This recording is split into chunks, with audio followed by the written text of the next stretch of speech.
Autor de mais de 180 livros sobre educação e cerca de 60 livros didáticos publicados. É conferencista nacional e internacional. Para falar sobre a educação emocional em um novo paradigma pedagógico, convidamos para adentrar nossa sala de aula virtual o professor Celso Antunes. Olá! Desnecessário dizer o imenso prazer com que eu estou retornando à comunidade Betânia, porque, embora não seja a circunstância de uma frequência comum, não é algo desconhecido, e tudo quanto vocês mesmos falaram, eu constatei, eu verifiquei, e até hoje guardo na minha saudade e na minha lembrança os momentos que com vocês passei naquele admirável, naquele monumental, naquele inesquecível momento que eu estive ligado à comunidade Betânia. Agora, voltando ao tema central daquilo que hoje vamos discutir, eu lembro-me que há muitos anos atrás, professor de uma escola particular em São Paulo, fui procurado pela diretora, uma pessoa muito envolvida com a educação, e ela fez uma observação que era ao mesmo tempo uma crítica. E disse-me: Celso, os alunos da nossa escola têm tudo. As mensalidades, como você sabe, são salgadas e, portanto, pertencem a uma classe social que tem tudo. Mas tem tudo material. Nesses eu não vejo valores, eu não vejo qualidades, eu não vejo sentimentos. Talvez até, porque materialmente tem tudo. Você concorda? Eu disse: olha, Beth, eu concordo, eu vejo da mesma forma que você. E ela me interrogou: de que maneira poderíamos agregar à escola que temos também um trabalho com valores, um trabalho com qualidades? E me dizia: ofereça, por exemplo, a um pai ou a uma mãe que busque uma escola para o seu filho 2 projetos. Num deles, ensinar português, matemática, história, geografia, ciência, e no outro, ensinar bondade, integridade, honestidade, seriedade, empatia. Veja, eles não podem negligenciar o primeiro, porque, de uma certa forma, isso faz parte da formação e dos desafios que enfrentarão mais tarde no vestibular, mas tornarão imprescindível a ideia do segundo. O primeiro, nós o fazemos bem. Como poderíamos fazer o segundo?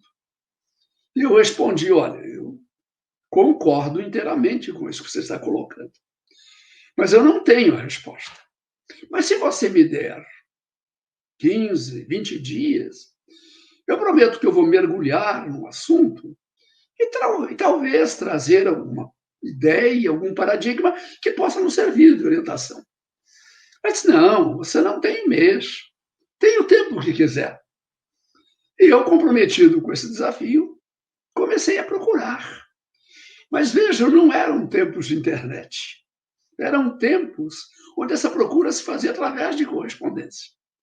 E eu comecei a escrever, e o que é pior, só em português, que era a única língua que eu podia me expressar com fluência, para escolas de diferentes países, onde a tradição era mais conceituada, onde eu sabia que ocupava uma linha de educação que não era apenas informativa. E, surpreendentemente, as respostas vieram em português. Até porque, nas minhas perguntas, eu anunciava que não tinha esta propriedade biolinguística, e recebi algumas coisas. Passado esse tempo, eu procurei a diretora e disse: olha, não sei se vai dar certo, mas eu tenho um caminho, eu tenho uma ideia. Se você me permitir, nós podemos aplicar nos nossos alunos. Mas veja, é uma ideia, até onde eu sei, original no nosso país, e não convém aplicar para toda a comunidade escolar. Vamos escolher uma classe, uma turma, vamos desenvolver este projeto, e se os resultados se mostrarem positivos, poderemos depois estender a outras turmas, a outras classes. Ela se colocou inteiramente em acordo e me perguntou: mas para isso o que você precisa? Eu disse, olha, Beth, eu preciso duas coisas. Na grade horária habitual da escola, eu preciso de uma aula semanal. Uma aula que não é português, matemática, história, ciências, biologia, geografia, uma aula. E nesta aula, um professor da escola, que poderia ser eu, um outro, vai trabalhar emoções, vai trabalhar sensibilidade, mas principalmente vai trabalhar valores. E para que isto não cause uma rejeição inicial, chame os pais e mostre dois currículos. Um currículo cognitivo, tradicional, das disciplinas convencionais, e um currículo que fala e educa para a bondade, integridade, empatia, honestidade, e pergunte qual dos dois eles querem. Claro que não negligenciarão o primeiro, mas também duvido que negligenciem o segundo. Em segundo lugar, com esta aula semanal, este professor, que poderia ser eu, poderá ser um professor de matemática, de história, todos aqueles que estiverem preparados, não vamos tradicionalmente batalhar no conteúdo que batalhamos e que ao acesso da internet se tem. Mas falaremos de sentimentos, de emoções. Outra coisa que eu preciso é que, como o espaço escolar é um espaço contaminado pelo cotidiano, pelos sinais a cada 50 minutos, pela hora de um pátio, que essa experiência singular seja feita num outro ambiente, onde aquele professor ou aquela professora e aquela turma possam trabalhar nesta nova linha. Ela disse, olha, eu tenho não longe daqui uma pequena propriedade rural, um sítio. Eu poderia disponibilizar um ônibus e uma vez por semana você iria com uma turma diferente e faria esses trabalhos. Mas como seriam esses trabalhos? Eu disse, bom, então você me dê um mês para que eu possa verificar estratégias. Não será para geografia, história, matemática, mas será para trabalhar a educação socioemocional. Eu disse, o que é isso? Eu disse, olha, é alguma coisa muito ligada a valores. E para que as famílias não estranhem aquela aula, mostre aos pais. Português, matemática, história, geografia é importante. Mas bondade, integridade, honestidade, valores são igualmente importantes. Celso, quanto tempo você precisa? Você me deu um mês. Ela me deu esse mês. Eu mergulhei em pesquisas desses países mais avançados, de países que tradicionalmente tinham uma posição junto à Unesco como país onde a qualidade educacional era muito grande, e comecei a ver coisas que nessa aula mensal, eventualmente, se poderia desenvolver, se poderia nascer. E quando um ou outro pai ou mãe nos abordava sobre aquilo que fazíamos, dizia, olha, veja bem, esta escola não está negligenciando os conteúdos conceituais, mas mostre que ao lado de aprender e de desenvolver inteligências, há também meios de aprender e desenvolver a inteligência socioemocional. E é o que nós faremos ali. E o resultado foi muito, muito além daqueles toscos inícios, daquela insegurança inicial. Quando era comum naquela escola, era rotina todo mês, um determinado momento que os professores se colocavam numa sala para receber os pais, para perguntar sobre as dificuldades das disciplinas. A sala em que eu ficava, ninguém vinha perguntar as dificuldades da disciplina que eu ensinava. Mas todo mundo queria saber o que era aquilo, como é que a família poderia ajudar, onde é que tinha sido descoberto aquele processo. E quando eu disse que não havia criatividade, que era uma pitadinha do que outros países faziam, eles começaram a sentir que aquilo era um novo apelo. E aí eu me lembrei de um grande escritor norte-americano, que uma vez havia escrito num livro, a minha educação nunca foi interrompida. a não ser quando eu tive que assistir aulas. E se referia às aulas, naturalmente, dos conteúdos conceituais. E assim começou a nascer aquelas experiências socioeducacionais. Mas um outro trabalho que, paralelamente, eu fazia nas aulas convencionais era me colocar num sentimento de verdadeira revolta contra o fato de que a única estratégia de ensino que o professor usava era a aula expositiva. Eu não acreditava que seria preciso acabar com aulas expositivas. Mas será que não haveriam outras estratégias? Será que em tempos de internet era tão importante o discurso, o falar? E como para a minha disciplina escolar eu já desenvolvia diferentes estratégias, eu comecei a buscar estratégias diferentes para trabalhar esta educação socioemocional. O meu primeiro princípio, a minha primeira expectativa era sofrer uma pressão de pais e colegas para não desperdiçar tempo com aquela aula vaga que ocorria, mas, ao contrário, eram apelos, mais uma aula por semana só é muito pouco. A própria diretora da escola me pediu: Celso, será que você não poderia fazer uma reunião, treinamento com os demais professores, para que, sem abdicar dos seus conteúdos, conhecessem essas estratégias? E fizemos isso.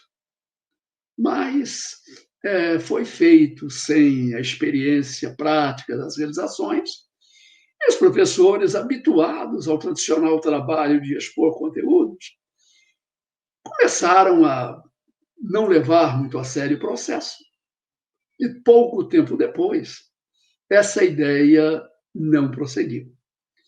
Foi uma época que eu comecei a ver livros meus publicados, não sobre apenas temas ligados à disciplina que eu ensinava, mas livros que envolviam essas estratégias, essas ideias, e, para minha surpresa, e por uma condição que eu devo de gratidão às editoras, muitos desses livros começaram a ser traduzidos para outras línguas. Porque a iniciativa da tradução nunca é a iniciativa do autor. É que nos grandes mercados editoriais, editores de diferentes países trocam. E, ao ver alguns livros que lhes parecem interessantes, pede permissão para traduzir. E, obviamente, aqueles livros começaram a aparecer traduzidos. E, de repente, aquele singelo professor de geografia começou a receber convites para dar uma palestra na Finlândia, na Dinamarca, na Itália, no Japão. Eu disse: meu Deus, mas eu só sei falar o português. Como é que eu vou fazer? Não se preocupe. O senhor fale na sua língua, mas fale devagar. A sua fala vai a uma cabine de som, onde os nossos intérpretes, em outras línguas, traduzirão. E as pessoas que vierem convidadas receberão provisoriamente, para devolver ao final, um fone de ouvido, seleciona a língua que pretende e ouvem na língua deles. E aquilo, para mim, era uma experiência inédita. Eu chegava naquele palco cheio de pessoas que não sabiam a língua portuguesa, e temeroso, assustado, eu dizia: boa noite. Mas ele ouvia na sua língua a tradição. E assim, as ideias começaram a crescer, a prosperar, a se desenvolver.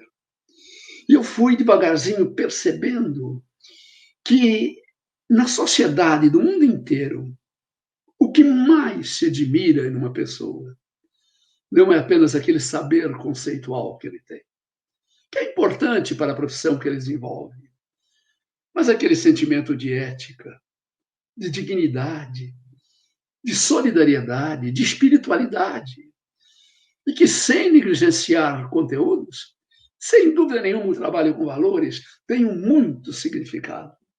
E aí, então, eu comecei a ser chamado para fazer palestras em diferentes lugares também do Brasil, dizendo o que precisavam. Mas era muito difícil. Em 40, 50 minutos, 1 hora ou 2 que se desse, expor tudo aquilo. Eu precisaria de um período, de um dia, para não verbalizar, mas para mostrar. E feito de uma maneira precipitada, afoita, aquelas ideias não se consolidaram. Tempos depois, quando a própria Unesco, num comunicado em que falava a educadores do mundo inteiro o que era imprescindível numa educação, fosse ela feita no país que fosse feita, até porque a Unesco é um organismo internacional, fosse ela desenvolvida na língua que fosse desenvolvida, era levar o aluno a aprender, aprender a se relacionar, aprender a transformar o saber e fazer para ser mais. Aí eu comecei a olhar para as escolas da minha terra, ainda hoje obcecadas com o ensinar da matemática, da história, da biologia, e eu volto a insistir, jamais os negligencio, mas me pergunto onde está aquela escola que, sem esquecer os conteúdos conceituais, ainda buscam trabalhar valores. E veja, trabalhar valores não são discursos, não são aulas expositivas, é buscar esses novos caminhos. Eu não sei, sinceramente, eu não sei como será o amanhã, mas eu tenho a certeza que ele será da maneira que o professor o fizer. E não apenas esse professor, transmissor de conteúdos, mas a ousadia desse professor que trabalhar a educação socioemocional. Muito bom, professor. Olha, era só um boa tarde, mas o senhor já foi, né, Luiz? O senhor já foi aí fazendo sua palestra e nos brindando com essas falas iniciais, né? Luiz, oi, professor. Eu só quero reiterar que Comunidade Betânia não é uma surpresa para mim. E o dia que eu passei nessa comunidade ajudou a sedimentar de uma maneira muito forte o que me fez trabalhar os conteúdos socioemocionais.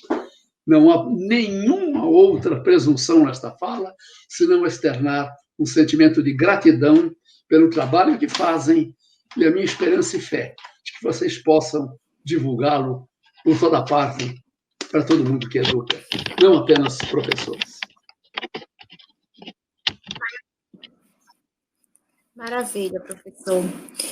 Tem muita gente aqui mandando mensagem, parabenizando pela sua fala, dizendo o quanto é interessante escutar suas experiências, né, esse seu processo aí de professor formativo. Então, a gente fica bem feliz em te escutar e saber que, de fato, esses caminhos que você traçou aí ao longo da sua vida acadêmica, da sua vida profissional, eles hoje são cada vez mais necessários, né? A gente precisa, de fato, estar trabalhando com a educação socioemocional nos tempos de hoje, né? Onde cada vez mais a gente vê muita vaidade, muita mesquinharia, muitas vezes alguns conteúdos se sobressaem, e o que você cita, a bondade, a honestidade, são essas... É isso que fica, né? A educação que fica, de fato, é tudo isso que você foi colocando aí, né? Trabalhar as emoções, a questão da sensibilidade. Então, tem muita gente colocando comentários, dizendo que você foi buscando aí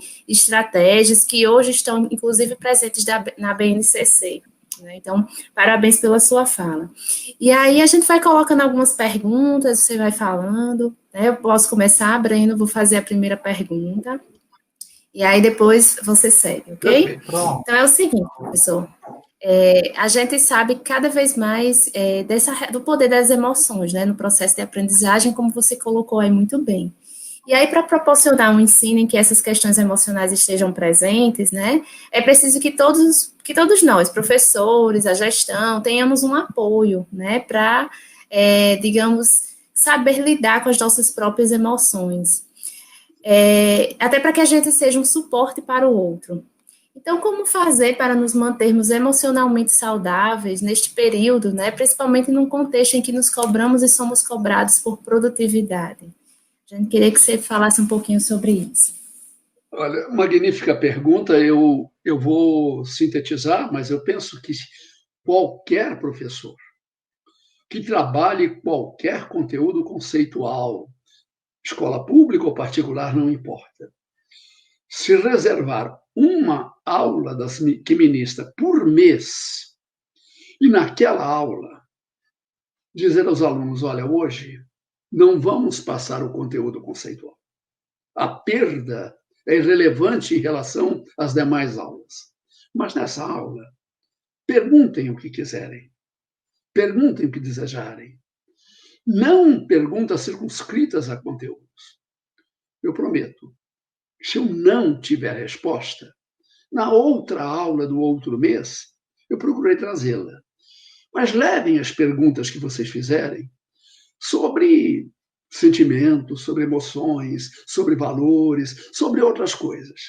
Se vocês abrirem esta aula, aquele toque de diferenciação passará desapercebido por aqueles que praticamente exigem que a aula deva ser apenas exposição de conteúdos, e eu tenho a certeza, absoluta certeza, que quando estes pais forem ouvidos por ouvirem os seus filhos, irão perguntar, mas por que só uma aula?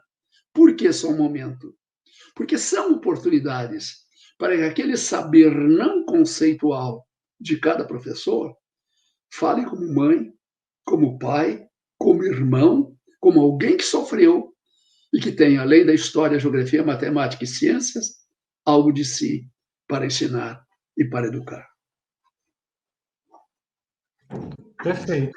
Professor, então, aproveitando essa deixa, que o senhor já falou um pouco sobre o papel do professor nesse retorno, dando essas dicas aí. Chegou uma pergunta aqui da Mônica Gambetta, acho que Mônica, ela é de São João Batista, da Rede Municipal de São João Batista, cidade sede deste evento. Ela diz o seguinte, ó, uma das grandes preocupações é o retorno das aulas pós-pandemia, porque esse retorno já acontece em algumas regiões do país, né? Então, a tendência é sempre pensarmos em correr atrás do prejuízo, da explicação de conteúdos conceituais que o senhor já citou aí, foi muito bem exposto, mas ela quer saber ela sabe que educar não é apenas ministrar conteúdos. Estou tentando resumir porque foi uma pergunta grande. Ela fez, mas por outro lado, sabemos que educar não é apenas ministrar esses conteúdos conceituais. Aí ela pergunta, qual é o papel da instituição, e entende essa instituição como gestores, técnicos, docentes, neste retorno, né? Digamos que daqui a pouco a pandemia, se Deus quiser, esse vendaval vai passar, usando o seu termo, vendaval, ele vai passar, e aí as crianças vão voltando paulatinamente para as escolas, enfim. Qual é o nosso papel enquanto instituição? E aí, instituição no geral? Olha, Breno, eu acho uma pergunta magnífica. Eu vou sintetizá-la, mas seria um tema muito grande. Agora, veja bem, todo professor, da educação infantil ao ensino superior, homem ou mulher, não importa, ele é portador de muitos saberes que não são aqueles saberes profissionais que ele aprendeu a transmitir. Saberes como pai, como mãe, como sofredor, como experiências.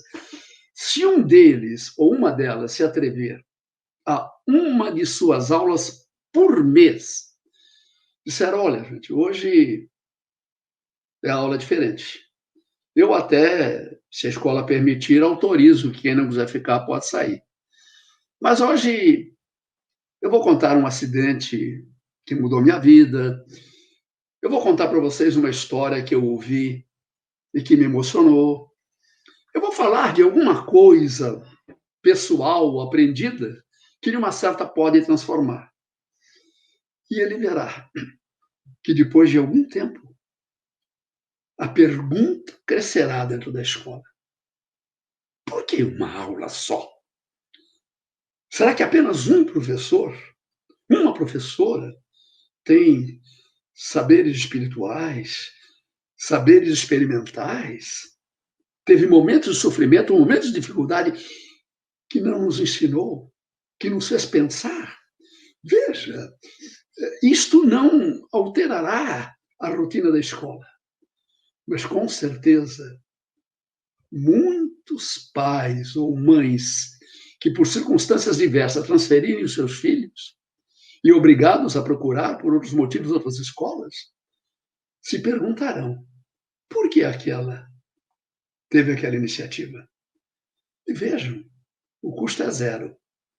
E mostra que o professor não é apenas aquele que ensina os conteúdos que a gente alcança com um toque de mouse na internet, mas é também quem sofreu, quem viveu, quem caiu, quem se reergueu, enfim, quem aprendeu não apenas aquilo que tradicionalmente se julga importante ensinar. Perfeito, professor. Excelente. Aproveitando, né? Isso. Aproveitando já que você está trabalhando aí no sentido de mostrar algumas estratégias, algumas experiências e relatos, tem uma pergunta aqui que é bem interessante, que vai abordar principalmente a questão da avaliação. E aí a pessoa pergunta assim, como podemos realizar um processo avaliativo no formato remoto que não seja punitivo, mas que seja acolhedor e norteador da nossa prática docente?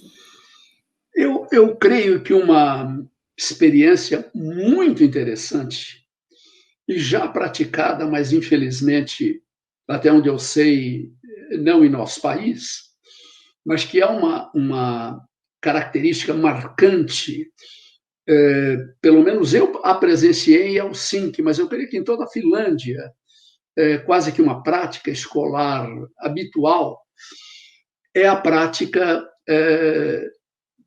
do aluno fazer uma autoavaliação, dele buscar ser mais. Mas o que é para ele ser mais? Então, eu creio que esta pergunta qualquer, levada a uma classe, olha, gente, na aula do dia tal, eu gostaria de ouvir de cada um de vocês que quisesse falar, que resposta vocês dariam a isso? O que é ser mais? O que é ser melhor? Que mudanças você poderia fazer nos seus procedimentos para crescer, não apenas em valores materiais e tal? E não permitisse que essa aula se encerrasse sem uma breve síntese.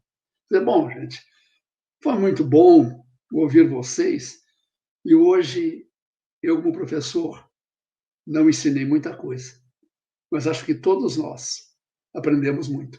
Uma pequena experiência como essa, a ousadia de um momento como esse, pode começar a produzir uma mudança muito significativa, muito transformadora. Muito bacana. Professor, eu queria agora tocar num ponto aqui que é muito valioso para nós, entre professores e gestores, né? E entenda gestores como diretores de escola, como secretários de educação, é, no fato de relações interpessoais, tá certo? E eu sei que o senhor é um estudioso desse campo também. Então, assim, nós temos relatos de professores que estão numa dinâmica de trabalho absurda, né? Buscando e querendo fazer o melhor. Eu falo isso também por experiência própria, e Luiz e meus colegas falam muito disso, de que, além de sermos cobrados para gravar aulas, participar de reuniões e planejamentos, a gente também é cobrado pela sociedade, né? Dizendo que o professor não está trabalhando nesse período pandêmico, enfim. E aí vem os desafetos também, porque, por exemplo, diretores de escola e secretários de educação também são cobrados pela sociedade. São cobrados para que as escolas reabram, né? são cobrados para que as aulas presenciais voltem, mesmo que com a porcentagem. Então, assim, há esse desafeto entre o grupo de professores e o grupo de gestores. Então, e aí acaba mexendo isso. Como é que a gente pode aconselhar, falar isso para tanto para secretários de educação que nos escutam agora, como também para professores, porque é um momento de tensão para todos, né? Então, é importante que a gente fale isso e eu trago à tona esse assunto, porque a gente tem recebido bastante relatos. Muito bem, Breno. Eu vou oferecer uma sugestão, evidentemente, mas julgamento de cada um torná-la realidade ou não. Observe que qualquer língua que se fala no mundo, há duas figuras geométricas que representam os pontos de interrogação e os pontos, né, o ponto de interrogação e o ponto de reflexão, de conclusão.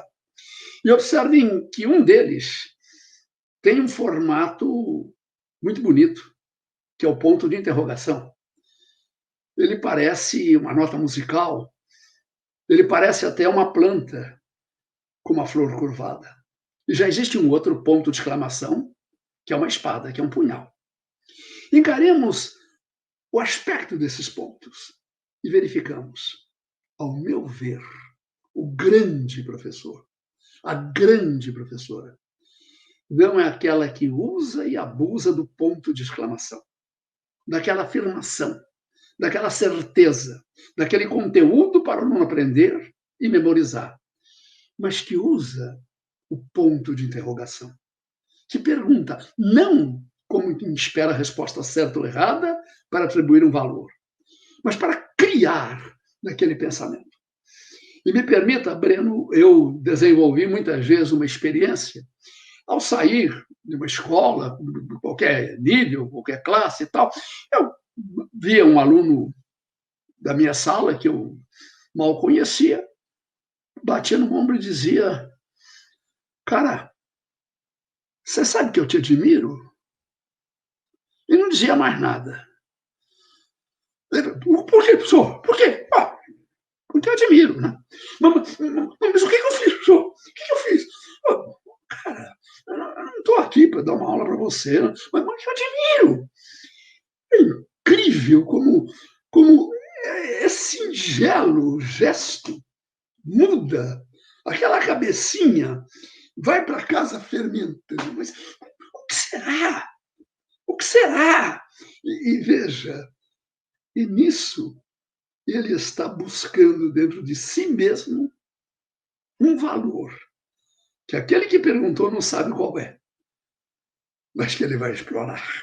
E provavelmente ele vai a si mesmo dizer,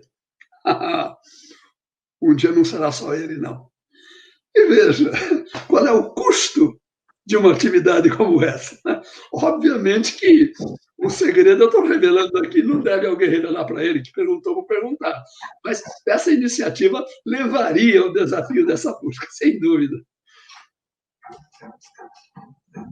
Ótimo. E olha que o professor Celso, ele está falando aí com conhecimento de causa, porque pela trajetória que eu, desde essa trajetória profissional que eu acompanho, tal, ele foi professor da educação infantil até pró-reitor de ensino, diretor de instituições privadas e públicas de ensino superior. Então, tem conhecimento de causa para falar sobre o assunto. Mas antes de passar a pergunta para a Luiz, professor, eu quero saudar aqui as quase 1.000 pessoas que estão online neste momento, de vários estados do Brasil. Saudar, sejam muito bem-vindos, vocês que entraram após o cerimonial. A gente está no segundo dia do evento, hoje com o professor Celso Antunes, e você é muito bem-vindo aqui. E se tem algum colega seu que não está conseguindo acessar, a gente tem um telefone de suporte para que você possa pedir auxílio. Vocês também que não conseguiram acessar ao evento de ontem, a palestra de ontem, ela também está disponível. Outros momentos, depois dessa palestra, você pode assistir com calma a participação ontem de PDC e de Edgleide. E, por fim, eu também quero dizer, Luiz, lembrar que você pode registrar esse momento aqui com o professor Celso, esse momento que estamos juntos, fazer o print aí da sua tela e marcar a comunidade de Betânia. Eu vou pedir para o pessoal da produção colocar aqui o telefone e marcar também qual é o Instagram da comunidade. Já está colocando a comunidade de Betânia e marcar para a gente celebrar esse momento. São 25 anos, Celso, de comunidade de Betânia, são 25 anos de serviço prestado à sociedade brasileira. Né? Então, isso nos orgulha que esse evento abre esse momento celebrativo dos 25 anos, agora, dia 12 de outubro, a comunidade faz 25 anos de fundação, fundada pelo saudoso Padre Léo. Então, esse momento a gente tem esse orgulho de compartilhar com o Senhor, que é um momento já que abre as comemorações de aniversário. E aí, muitos comentários elogiosos, né? Falando que quanto conhecimento adquirido, obrigado por dividir conosco, tarde inesquecível. Então, tá chegando aqui, a equipe está mandando no meu celular, só que o chat tem uma dinâmica muito grande, então eu vou pedir para que eles também coloquem na tela para que todo mundo veja. Professor Heloíse, por favor. Ok. Tem falas dizendo que o professor Celso deixa todos emocionados, enfim, tem muita coisa bacana aqui, professor. Num momento da sua fala, o senhor tinha dito que não é preciso acabar com as aulas expositivas, né? Que, de fato, elas são importantes, elas são necessárias, mas que existem outros caminhos e outras estratégias. E você foi colocando alguma delas, né? E aí uma pessoa pergunta o seguinte: como podemos transformar as aulas expositivas em aulas mais eficazes para o desenvolvimento do aluno? Principalmente agora, né, com esse ensino remoto, esse ensino à distância, né, muitos professores estão realizando aulas de modo virtual, a gente tá vendo o nosso aluno por meio da tela, né? Então, como é que a gente pode transformar essa aula expositiva numa aula mais dinâmica ou mais interessante para esse aluno que está do outro lado? Eu tenho a sensação que eu vou falar de um doce muito saboroso, mas não vou deixar nem um pedacinho para que vocês possam, de uma certa forma, degustar esse doce saboroso, não é verdade? Da mesma maneira como eu sempre procurei na minha vida profissional outras estratégias para trabalhar os sentimentos, as emoções, também procurei outras estratégias de aula, fazendo com que a aula expositiva fosse uma das maneiras de dar aula. E ao longo da minha experiência de professor, eu fui desenvolvendo, com a devida autorização da coordenação da escola, outras estratégias de aula. E para que os alunos pudessem, de uma maneira ou de outra, saber qual a aula seguinte, eu atribuí a elas um nome: arquipélago, jogo de palavras, períodos interrogadores, autódromo, e desenvolvia essas estratégias. Essas estratégias trabalhavam o conteúdo, mas sempre levando o aluno a buscar a resposta. Enquanto a aula expositiva apresentava e, portanto, o ponto de exclamação predominava, essas aulas buscavam aquelas estratégias. E eu agora lhe confesso de uma maneira muito afetiva. Eu às vezes, quando percebo a minha idade e quando eu descubro que, inevitavelmente, como todos os seres vivos, o fim, de uma certa forma, não tarda, eu me pergunto, meu Deus, quando seria possível mostrar isso? Porque, veja, eu cheguei a escrevê-las, mas é muito difícil você mostrar outras estratégias de aula descrevendo-as. Agora, se, teoricamente, eu estiver com um grupo de professores, dizer, bom, eu vou dar um conteúdo conceitual para vocês numa folha de papel, estudem, porque depois eu vou cobrar isso através de um autódromo, de um jogo de palavras, de um painel integrado. Eles aprenderão que existem outras estratégias para desenvolver a aula. E todas essas estratégias, são mais de 20, talvez mais de 30, procuram sempre buscar 5 pressupostos que a aula expositiva raramente consegue. Primeiro, envolver a classe no protagonismo, no aluno envolver-se com outro aluno, o aluno buscar com o outro, na troca de saberes. Segundo, explorar diferentes linguagens, responder verbalmente, responder por escrito, responder por mímica. Terceiro, administrar habilidades, um aprender que permita comparar, analisar, sintetizar, argumentar. Um construcionismo, um saber construcionista, não aquele saber de quem decora, mas aquele saber de quem transforma o aprender para viver. E, consequentemente, uma autoavaliação. Autoavaliação não para responder eu sei, eu não sei, mas eu sou mais. Eu cresci. E, com tudo isto, estas estratégias de aulas são perfeitamente factíveis.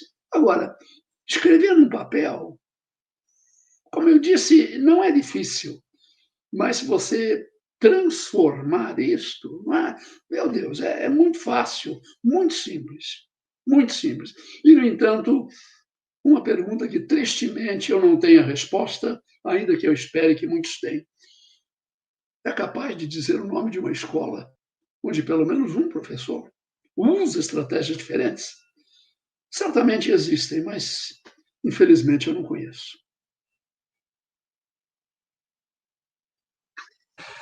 Ótimo. Ô, professor, eu sei que o senhor já falou da questão familiar, mas está chegando muitas perguntas aqui, estão chegando muitas perguntas aqui. Eu vou tentar sintetizar todas no que eu entendi, no que eu entendo aqui para tentar contemplar essa enxurrada de perguntas sobre a questão do convívio familiar, porque são duas frentes.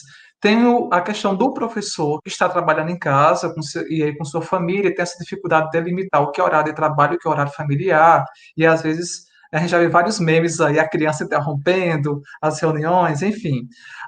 E a outra questão é também o aproveitamento familiar para os pais, né, neste momento em que está convivendo em casa com as famílias. Então, de forma prática, né, nesse período em que o convívio familiar está mais intenso, quais dicas práticas o senhor pode passar para um melhor aproveitamento de tempo entre pais e filhos que estão mais juntos em casa? Tá bom? E aí também serve para os professores. Eu creio que se eu, momentos antes da sua pergunta, implorasse para que essa pergunta fosse feita, ela não seria feita de forma tão clara como foi. Mas eu vou sugerir uma experiência breve, plausível, de custo zero e que pode abrigar qualquer família, seja qual for sua condição cultural, socioeconômica, geográfica ou linguística. Crie no seu lar um momento e dê a ele um nome. Hora da família ou outro nome que queira dar. E informe. Por exemplo, segunda-feira ou qualquer outro dia, das 9 às 10, ou qualquer outro horário, televisão desligada, rádio desligado, e nós vamos conversar. Vamos bater papo. Veja, não são sermões, é conversa. Vamos falar de amor, de bondade, de justiça. Não apenas para que se ouça, mas para que todos falem, para que conversem. E quando passar o tempo, a hora terminou. Sei que muitas perguntas vão ficar, mas vamos aguardar o dia seguinte. Qual o custo? Zero. Quais os resultados?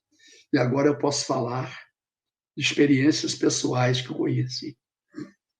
Pessoas que nem me lembro onde as vi, que dizem, sabe, professor, lá em casa, eu comecei a fazer a tal hora da família, agora meus filhos cresceram, alguns deles casaram e estão fazendo também.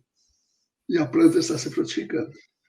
custo zero, envolvimento mínimo, mas no bom sentido da palavra, uma relação nas relações. Porque naquele momento, naquele instante, não ao pai, não à mãe, não ao filho A, não ao filho B, é aquela família. Falando de amor, de saudade, de lembrança do que é essencial. Perfeito. Perfeito, professor. Custo zero e educação para a vida toda, né? Eu acho que são vínculos que se criam ao longo de toda uma vida, né? Então, a gente agradece, fica muito feliz por essas suas colocações e aproveitando, a gente queria ouvir também um pouco do senhor. Algumas perguntas nos chegam, e foi uma pergunta que também chegou ontem para os outros palestrantes, como organizar o tempo, né, nesse período que a gente está trabalhando home office, principalmente os professores. Cada vez mais a gente tem a sensação que está trabalhando de forma mais duplicada, né? É o trabalho de casa, são as crianças, então as demandas aumentaram e o nosso tempo continua o mesmo. Então, muitos professores perguntam o que fazer, como organizar melhor esse tempo para que a gente consiga, de fato, desenvolver um bom trabalho, ter momentos de formação, mas também ter momentos com a família, né? Então, você trouxe aí essa sua experiência com esse momento da família. E em relação ao trabalho, como é que a gente pode organizar melhor? Eu vou me permitir uma resposta atrevida, eu diria até, quem sabe, tomara suicida. Mas eu queria informar que nunca eu deleguei a quem quer que seja o privilégio de responder as perguntas que me são enviadas. Nunca. Eu sempre faço questão de respondê-las, ainda que muitas vezes o tempo não me permita responder de imediato. E, portanto, se pensarem celso@celsoantunes.com.br, ela chegará e eu responderei. Ok, professor. Breno deu uma saidinha, mas retorna já já. Ele ia pedir para você contar uma crônica, mas antes da crônica, eu queria fazer só mais uma pergunta, que é da professora Edna. Ele diz assim: professor Celso Antunes, como chegar até uma criança para trabalhar os valores e suas emoções quando percebemos que a estrutura familiar em que da criança é quase inexistente? Já não existe respeito por parte da criança e os pais dizem que não há mais o que fazer com a criança. Então, como trabalhar aí nessa situação? Uma das estratégias que funciona bem, embora não a única, é encontrar nas histórias infantis, existem muitas por aí, uma bela história, uma bela fábula, e contar a história para a criança ou para as crianças, mas não concluí-la. Não concluí-la. E quando estiver por concluir, pedir a elas que concluam. Se me permita apenas um exemplo. Apenas um exemplo. Se estiver esgotando o tempo, depois vocês me xingam, mas só um exemplo. Era uma vez uma escola muito grande, e que de frente a ela havia um pátio, onde os alunos, na hora do intervalo, brincavam. Havia nesse pátio, à esquerda, digamos assim, o vestiário das meninas, e da direita, o vestiário dos meninos. Obviamente, um não poderia entrar no vestiário do outro. E, de repente, as meninas combinaram uma brincadeira de dizer que no vestiário delas existia um espelho, que você dissesse certas palavras, você era abduzida pelo espelho. Você era engolida pelo espelho.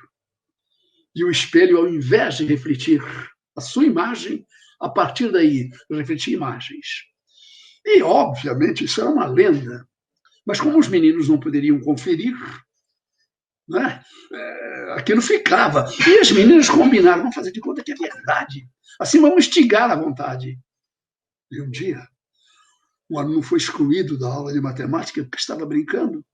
Saiu no pátio, não tinha ninguém, nenhum inspetor de aluno. Ele, temeroso, entrou no vestiário das meninas, viu o espelho e sabia as palavras que não poderiam ser pronunciadas. E disse, então, as 3 palavras. Moreninha do espelho, moreninha do espelho, moreninha do espelho. Então, agora é com você.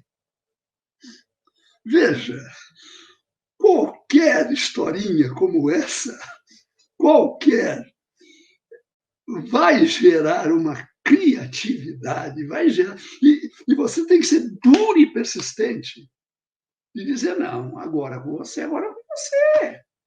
Agora, pense, imagine, você amanhã depois reunir os alunos, né? Um grupo aqui, outro grupo ali, e conte meia história.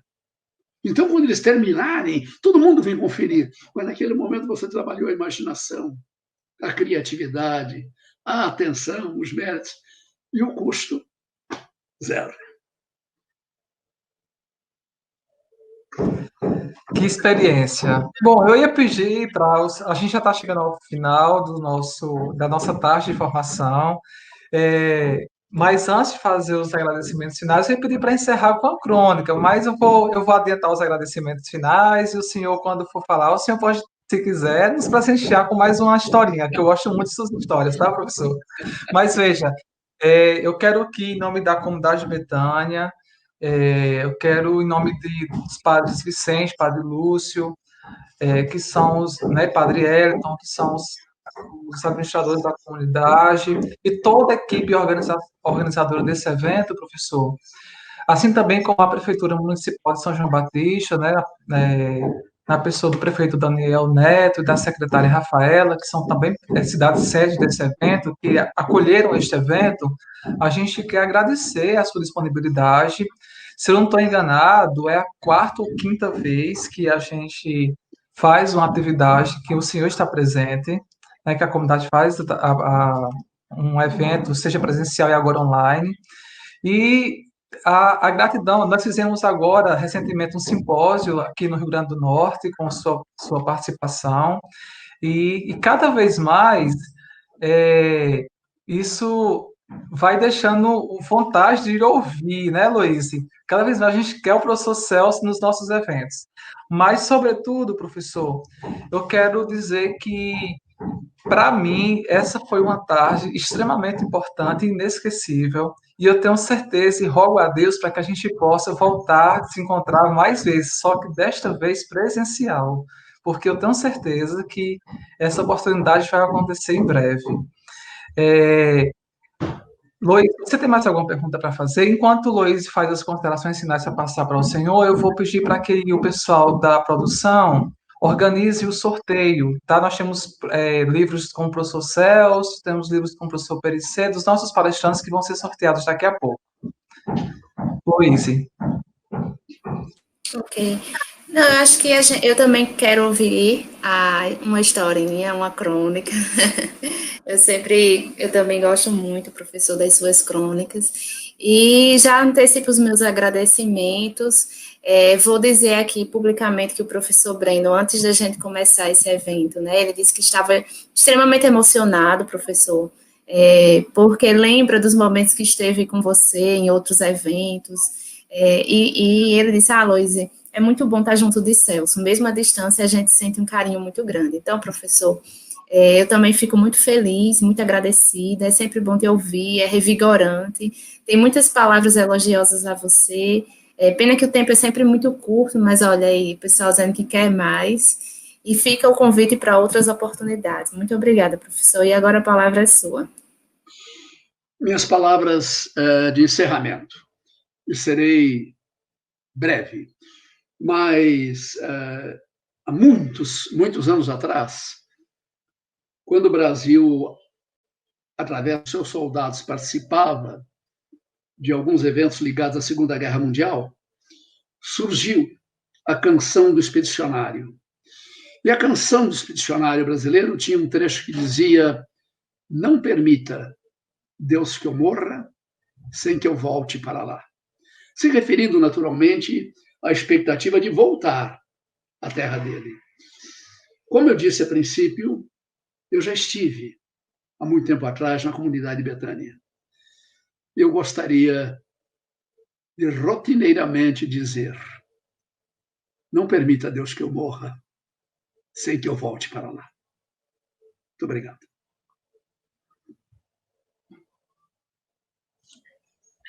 Muito obrigado, professor. Até breve. Fique bem. Se cuide, viu?